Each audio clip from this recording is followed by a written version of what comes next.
Welcome into Eric's NBA film study. I will be doing these each week, breaking down an aspect of a player's game, rotations, GM stuff, or something about the league where we can understand better what's actually happening. Let's get started.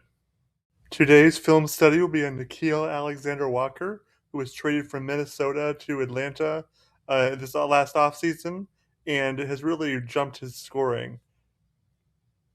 His scoring obviously went up from 9.4 to 20.6 points per game, but it's not all about more minutes and more opportunity. He went from about 25 minutes to 33 minutes from bench role to a starter role, but that really doesn't tell the whole story. We're going to take a look at a couple clips from his Minnesota time last year and some post-trade minutes in Atlanta in the last few weeks and show what changed about his game. Reed with the back down, spinning. Skip pass, Alexander-Walker, three ball, corner pocket. So this clip's pretty self-explanatory. Naz Reid has the ball on the far side, pass it to Jaden McDaniels, he passed it to Na, who just hit the three. He was obviously more than just a 3-and-D player. He was able to attack closeout. The offense was being done for him in Minnesota. And a beautiful shot outside, Alexander-Walker. Another short clip here where Alexander-Walker is able to hit a corner three after the offense got moved and the defense was moving, but it was broken down for him, not by himself. Randall is screened, switch on defense. Najee is out there off the bench and defending. Alexander-Walker on the fly. This next clip shows how Alexander-Walker wasn't just a standstill three-point shooter, but was able to drive a closeout, but only after Anthony Edwards drew two to him. Johnson, toss out, no, yes. Man.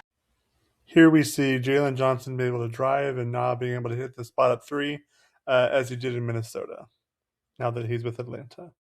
It's gone by here in the fourth. 2-point lead for the Hawks. Alexander-Walker, boom! This guy. As we turn to the Atlanta time this year, we see that Alexander-Walker can hit threes still, but he's hitting them off a little more movement than in Minnesota. Though Alexander-Walker could shoot threes, he could do even more.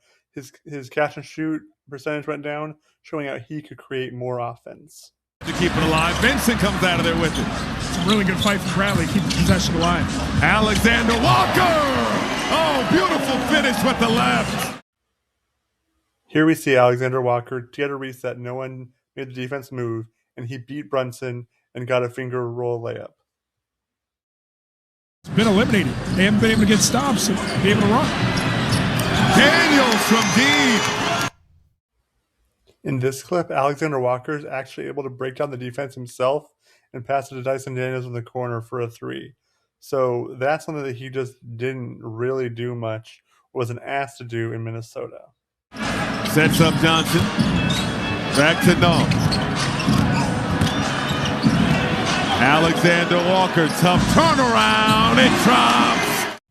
In this clip, we see that Johnson and Na are kind of doing the offense together. It's flowing, and Na is able to take a pretty hard step back too, which is just something that Anthony Edwards would take in Minnesota, but something that Na actually has a part in Atlanta.